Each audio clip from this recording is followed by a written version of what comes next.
General science मतलब सामान्य विज्ञान। अब साइंस है तो इसमें फिजिक्स केमिस्ट्री बायोलॉजी तो होगी, लेकिन इस वीडियो में हम लोग सिर्फ फिजिक्स ही पढ़ेंगे, क्योंकि केमिस्ट्री बायोलॉजी अलग से वीडियो आएगा। अब कब आएगा वो नहीं पता, लेकिन जल्दी आएगा। तो इसलिए फ़िज़िक्स में ध्यान हम लोग ज़्यादा देते हैं। और चलिए शुरू करते हैं। अब फिजिक्स में हम लोग को length, weight, KG, metre, second, joule, ampere, kelvin, radian, ये सब तो पता ही होगा क्या होता है। तो ये सब पे ज़्यादा फोकस ना करते हुए हम लोग आगे बढ़ते हैं। तो जो सबसे पहला टॉपिक आता है हम लोग के पास फिजिक्स में, वो है एनर्जी। और एनर्जी मतलब किसी ऑब्जेक्ट का उस वर्क करने का कितना कैपेसिटी है, उसको हम लोग एनर्जी कहते हैं। वही कैपेसिटी को एनर्जी कहते हैं। और इसका एक ही यूनिट होता है जिसको हम लोग कहते हैं जूल। अच्छा, एनर्जी का एक लॉ है जो कहता है कि energy can neither be created nor be destroyed but it can transform from one form to another. इसी बात को ध्यान में रखते हुए बहुत सारे डिवाइसेस बने, जैसे कि डायनेमो आ गया, इलेक्ट्रिक मोटर, माइक्रोफोन।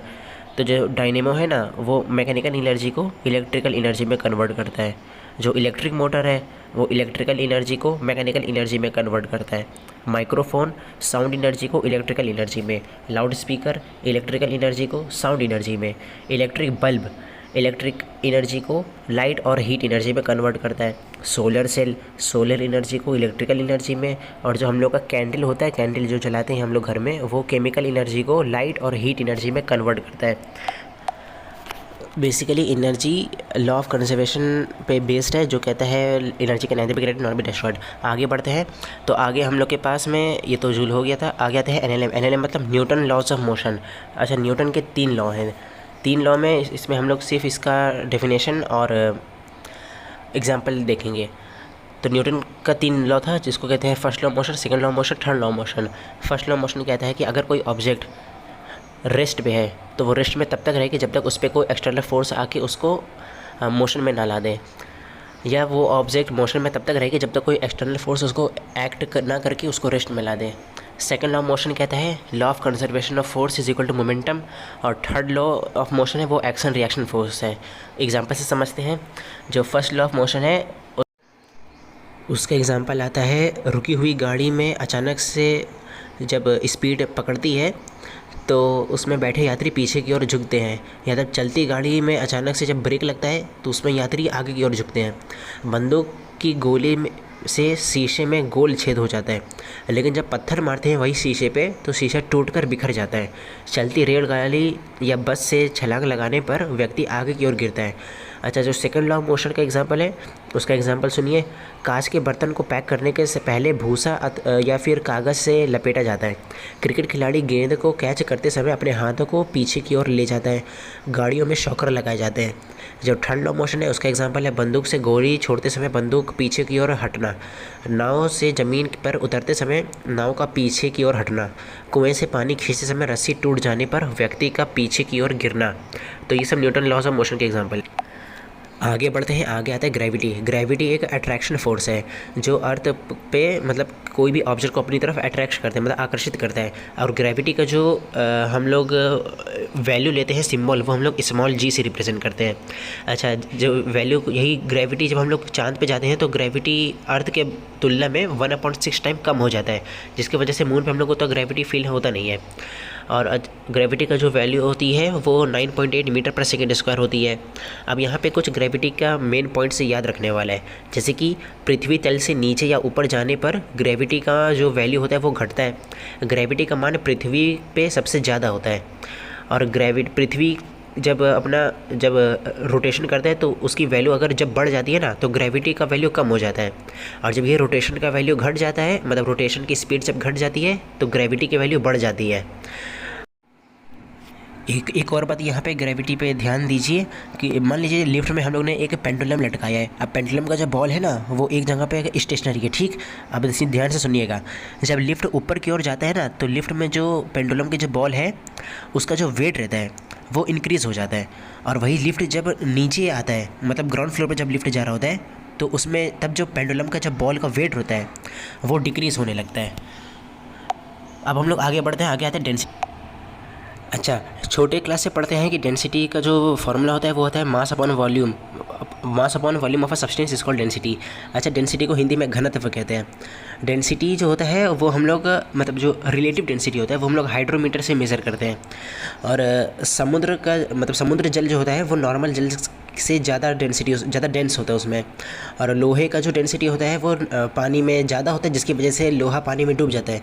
लेकिन जब मरकरी में यही लोहा को डर जाता है तो मरकरी के ऊपर लोहा तैरने लगता है, क्योंकि तब उसका डेंसिटी कम होने लगता है।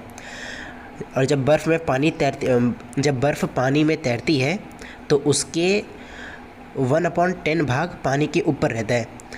नदी से समुद्र में पहुंचने पर जहाज़ थोड़ा ऊपर उड़ जाता है, क्योंकि समुद्र में उपस्थित नमक के कारण इसका सघनता अधिक होती है।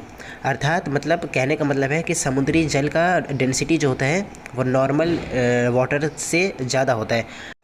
सरफेस टेंशन एक बहुत ही इंपॉर्टेंट पैरामीटर है जो बहुत इंडस्ट्रियल एप्लीकेशन में यूज़ होता है, जैसे डिटर्जेंट फॉर्मुलेशन में, पेंट के ऑप्टिमाइजेशन में, ऑयल रिकवरी में, फार्मास्यूटिकल कंपाउंड में और स्टेबिलिटी ऑफ फूड प्रोडक्ट्स में। जो सरफेस टेंशन होता है वो एक लिक्विड की टेंडेंसी होती है, liquid surface at rest to shrink into the minimum surface area as possible. तो मिनिमम सरफेस एरिया वो तभी ले पाएगी जब कोई चीज़ गोल शेप में होगी। तो इसी वजह से जो लिक्विड के जो ड्रॉपलेट्स होते हैं ना वो हमेशा गोल आकार के होते हैं। और सरफेस टेंशन की ही वजह से कुछ इंसेक्ट जैसे कि मॉस्किटो पानी के ऊपर अपने आप को बैलेंस करके स्टैंड कर पाते हैं। आगे बढ़ते हैं। आगे क्या आता है? प्रेशर। प्रेशर मतलब दाब, प्रेशर। फार्मूला होता है फोर्स अपॉन एरिया। और एटमॉस्फेरिक प्रेशर को हम लोग बैरोमीटर एक इंस्ट्रूमेंट डिवाइस होता है उसकी वजह से मेज़र करते हैं। हम लोग प्रेशर के अंदर ही पास्कल लॉ को याद करते हैं। अब पास्कल लॉ के ऊपर ही हाइड्रोलिक लिफ्ट, हाइड्रोलिक प्रेस और हाइड्रोलिक ब्रेक आधारित है। यही पास्कल लॉ के ऊपर आधारित है ये सब। अच्छा, जो बैरोमीटर होता है ना वो जब धीरे धीरे नीचे गिरता है, मतलब एक एक करके जब उसका यूनिट नीचे गिरता है ना बैरोमीटर का, तब इसका मतलब आंधी आने की प्रोबेबिलिटी ज़्यादा होती है। जब बैरोमीटर धीरे धीरे नीचे गिरता है तब बारिश होने की प्रोबेबिलिटी ज़्यादा होती है। और जब बैरोमीटर धीरे धीरे ऊपर बढ़ता है तब इसका मतलब वेदर एकदम क्लियर है, मौसम एकदम साफ़ रहेगा, उसकी प्रोबेबिलिटी ज़्यादा होती है। आगे आते हैं। आगे क्या है? आगे मैग्नेटिज़म आता है। अच्छा, मैग्नेटिज़म पढ़ने से पहले थोड़ा प्रेशर का और बातें हम लोग ध्यान में मतलब सीख लेते हैं। जब हम लोग अर्थ के सरफेस के ऊपर जाते हैं तो एटमॉस्फेरिक प्रेशर कम होने लगता है, जिसकी वजह से पहाड़ पे खाना बनाने में दिक्कत आती है। एरोप्लेन में जब यात्री बैठे रहते हैं तो फाउंटेन पेन इंक लीक करने लगता है, या कोई किसी व्यक्ति के नाक से खून आने लगता है। सब एटमॉस्फेरिक प्रेशर का ही काम है। अच्छा, जब मैक्सिमम हाइट पे हम लोग चले जाते हैं ना तो वहाँ पे प्रेशर की वजह से हवा कम होने लगता है, जिसकी वजह से हम लोग को सांस लेने में दिक्कत होता है। अब आते हैं मैग्नेटिज़म पे। मैग्नेट मतलब चुंबक। चुंबक जो होता है वो लोहे या अन्य पदार्थ का एक टुकड़ा होता है जो लोहे के पदार्थों को अपनी ओर आकर्षित करता है। तो इसका मतलब अर्थ भी अपनी तरफ ग्रेविटेशनल फोर्स है जो आकर्षित करता है, तो इसका मतलब अर्थ भी एक मैग्नेटिक की तरह ही बिहेव करता है। तो मैग्नेट में हम लोग दो पोल होते हैं, एक होता है साउथ पोल, एक होता है नॉर्थ पोल। तो जो मैग्नेटिक फील्ड लाइन होती है ना वो नॉर्थ पोल से निकलकर साउथ पोल में इंटर करती है। मैग्नेट भी कई शेप के आते हैं और कई तरह के आते हैं। और जो नेचुरल मैग्नेट होता है उसे हम लोग आयरन ऑक्साइड मैग्नेटाइट कहते हैं, जिसका फॉर्मूला होता है Fe3O4। अच्छा, मैग्नेट जो होते हैं ना वो 3 तरह के होते हैं, डायामैग्नेटिक, पैरामैग्नेटिक और फेरोमैग्नेटिक। डायामैग्नेटिक के एग्जांपल तांबा, चांदी, सोना, हीरा, नमक, वाटर एक्सेट्रा हो गया। ये सब डायामैग्नेटिक होते हैं, मतलब ये सब मैग्नेटाइज होते नहीं हैं, मतलब इनमें मैग्नेटिक प्रॉपर्टी होती नहीं है। अब आते हैं हम लोग फेरोमैग्नेटिक में। फेरोमैग्नेटिक मतलब जो हाईली मैग्नेटाइज्ड होते हैं, जैसे कि फेरोमैग्नेटिक में क्या कौन आ गया? लोहा आ गया, निकिल आ गया, कोबाल्ट आ गया, ये सब आते हैं फेरोमैग्नेटिक, मतलब हाईली मैग्नेटिक प्रॉपर्टी होती है इनमें। अब एक आता है पैरामैग्नेटिक, मतलब इसमें भी मैग्नेटिक प्रॉपर्टी नहीं होती है। एग्जांपल से समझ लीजिए, प्लेटिनम हो गया, chromium, sodium, aluminium, oxygen etcetera. आगे बढ़ते हैं। आगे आता है हम लोग के पास बर्नौली थ्योरम। एक एक करके ये सब समझते हैं। बर्नौली थ्योरम समझ लिए। मान लीजिए एक पाइप है, उस पाइप के अंदर से वाटर बह रहा है और एक पाइप का 2 एंड होता है। तो एक एंड में हम लोग बहुत स्मॉल होल है और दूसरे एंड में लार्ज होल है। तो लार्ज होल का जो हाइट है वो H1 हाइट पे है और स्मॉल होल का जो हाइट है वो H2 हाइट पे है। मतलब अलग अलग हाइट है और अलग अलग एरिया है। तो इसका मतलब फोर्स उसमें ज़्यादा होगा, जिसकी वजह से जो पानी का जो करंट होगा, वाटर करंट, वो जहाँ पे कम एरिया होगा उसमें ज़्यादा होगा और जहाँ ज़्यादा एरिया होगा उसमें थोड़ा कम होगा। तो इसी से इसका फॉर्मूला आता है P plus half rho v square plus rho g h is equal to constant. अब जो बर्नौली थ्योरम है ना, उसके ऊपर बेस्ड होते हैं कुछ डिवाइसेस, जैसे कि वेंचुरी मीटर हो गया, बर्नसेन बर्नर हो गया, कार्बन फिल्टर पंप हो गया, मैग्नस हो गया, और एरोप्लेन का स्पीड हो गया। ये सब बर्नौली थ्योरम पे आधारित है। अब बात है आर्किमिडीज प्रिंसिपल। आर्किमिडीज प्रिंसिपल ये कहती है जब कोई ऑब्जेक्ट फुल्ली या पार्शियली पानी के अंदर डूबी रहती है तो उस ऑब्जेक्ट के द्वारा उस कुछ एरिया में वाटर जो डिस्प्लेस हुआ है ना, तो उसके अपोजिट में उसके ऊपर एक अपथ्रस्ट फोर्स लगता है जो उस ऑब्जेक्ट को पानी के ऊपर लिफ्ट अप करता है, जो कि उसको डूबने नहीं देता। तो इसी के कारण इसके ऊपर कुछ बेस्ड एग्जांपल है, जैसे कि मान लीजिए लोहे की जो नीडल होती है वो पानी के अंदर डूब जाती है, लेकिन जो लोहे का जहाज़ होता है वो पानी के अंदर नहीं डूबता, क्योंकि उसके ऊपर कि लोहे का जो जहाज़ होता है वो पानी के ऊपर लगाया गया जो फोर्स होता है वो अपथ्रस्ट उसके बराबर होता है, जिसकी वजह से जहाज़ पानी में तैरने लगता है। ये आर्किमिडीज प्रिंसिपल के ऊपर बेस होता है। अब आते हैं हीट पे।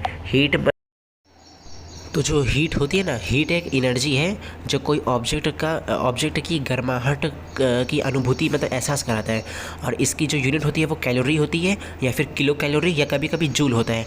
तो एक कैलोरी में 4.18 जूल होता है, जिसको राउंड ऑफ करने पर 4.2 जूल आता है। अब हम लोग आगे आते हैं टेम्परेचर पे। टेम्परेचर मतलब ताप। किसी वस्तु की गर्माहट या ठंडक होता है उसको हम लोग टेम्परेचर कहते हैं।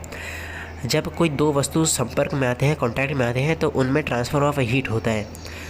और ये जो टेम्परेचर है ना, वो हम लोग थर्मामीटर से मेज़र करते हैं। हमारे जो बॉडी का टेम्परेचर होता है वो 37 डिग्री सेल्सियस होता है या 98.4 डिग्री फ़ारेनहाइट होता है। अच्छा, -40 डिग्री सेल्सियस पे मतलब -40 डिग्री सेल्सियस पे जो सेल्सियस टेम्परेचर होता है और फ़ारेनहाइट टेम्परेचर होता है वो एक दूसरे के बराबर होता है। डॉक्टर जो थर्मोमीटर का यूज़ करते हैं वो हम लोग फ़ारेनहाइट में हम लोग का बॉडी टेम्परेचर को मेज़र करते हैं, ठीक। लेकिन हम लोग जो कैलकुलेशन में जो टेम्परेचर यूज़ करते हैं वो केल्विन स्केल को यूज़ करते हैं, और जो सन का टेम्परेचर है वो 10⁻7 केल्विन होता है। और पायरोमीटर की मदद से हम लोग सन का टेम्परेचर मेज़र करते हैं। जो एब्सोल्यूट टेम्परेचर होता है किसी भी ऑब्जेक्ट का वो -273.15 डिग्री सेल्सियस होता है। इससे नीचे कोई भी टेम्परेचर होती नहीं है। और -273.15 डिग्री सेल्सियस को हम लोग 0 केल्विन भी कहते हैं, और 0 केल्विन को ही हम लोग एब्सोल्यूट टेम्परेचर कहते हैं। अच्छा, आगे आते हैं करंट पे। करंट में conductor, insulator, Coulomb's law, electric field line, electric flux, electric dipole, Gauss law, उसका एप्लीकेशन, पोटेंशियल, फिर इक्विपोटेंशियल सरफेस क्या होता है, electrostatic of conductor, dielectric polarization, capacitor, capacitance, parallel plate capacitor, combination of capacitor, मतलब ये सब हम लोग पढ़ते हैं। अच्छा, जो करंट इलेक्ट्रिसिटी आता है ना, जिसमें इलेक्ट्रॉन का मूवमेंट होता है, इलेक्ट्रॉन का मूवमेंट अब हम लोग अपने आप ही कंट्रोल कर सकते हैं। कैसे? मोबाइल में क्या होता है ना, सेमी कंडक्टर का यूज़ करके हम लोग इलेक्ट्रॉन को अपनी तरह से चला सकते हैं। जैसे कि मोबाइल में वॉल्यूम कम करना हो, इलेक्ट्रॉन के फ्लो को हम लोग ने कंट्रोल किया, तभी तो वॉल्यूम कम हो रहा है ना फ़ोन का। जैसे फ़ोन में अगर ब्राइटनेस बढ़ाना हो तो इलेक्ट्रॉन का मूवमेंट हम लोग ने बढ़ाया, वॉल्यूम बढ़ाना हो, इलेक्ट्रॉन का मूवमेंट को हम लोग ने अपने आप हम लोग कंट्रोल कर सकते हैं। तो ये सब सेमीकंडक्टर की वजह से होता है, जैसे कि सिलिकॉन, जर्मेनियम। अच्छा, करंट इलेक्ट्रिसिटी में हम लोग ओम्स लॉ पढ़ते हैं। ओम्स लॉ क्या होता है, मतलब एक कांस्टेंट टेम्परेचर पे फिज़िकल प्रॉपर्टी अगर कांस्टेंट रखेंगे तो हम लोग जब पोटेंशियल डिफरेंस और रेजिस्टेंस के बीच, पोटेंशियल डिफरेंस और करंट के बीच जब स्ट्रेट ग्राफ बनाएंगे तो हम लोग को एक स्ट्रेट लाइन मिलेगा, और वही स्ट्रेट लाइन रेजिस्टेंस कहलाएगा।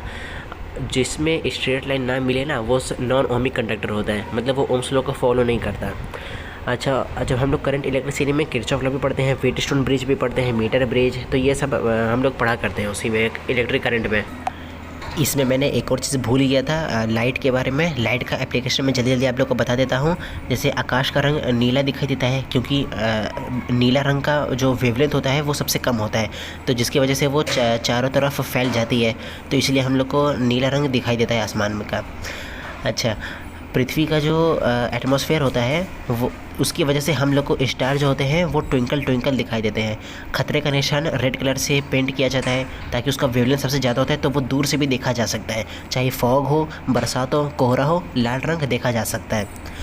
अच्छा, अब देखिए, हीरे का जो चमकना हुआ वो टोटल इंटरनल रिफ्लेक्शन के ऊपर बेस्ड होता है। हीरा हो गया और मतलब डायमंड, ऑप्टिक फाइबर हो गया, फिर ये सब टोटल इंटरनल रिफ्लेक्शन के ऊपर बेस होता है, मतलब लाइट इन्हीं के अंदर रिफ्लेक्ट करते करते चली जाती है। जल के अंदर पड़ी हुई कोई भी वस्तु जो होती है वो गहराई में तो जाती है, लेकिन हम लोग को कुछ ऊपर उठी हुई दिखाई देती है, रिफ्रैक्शन की वजह से दिखाई देती है। तो ये सब लाइट होता है। चलिए ठीक है, अब गुड बाय आप लोगों को करते हैं, और आगे की वीडियो हमारी केमिस्ट्री पे आएगी, बने रहिएगा। चलते हैं। और मैंने पहली बार ये चीज़ मतलब पढ़ाई है, तो मैं थोड़ा सा नर्वस हो रहा था, तो मेरी आवाज़ के ऊपर ज़्यादा फोकस ना करिएगा और यही समझिएगा, ठीक।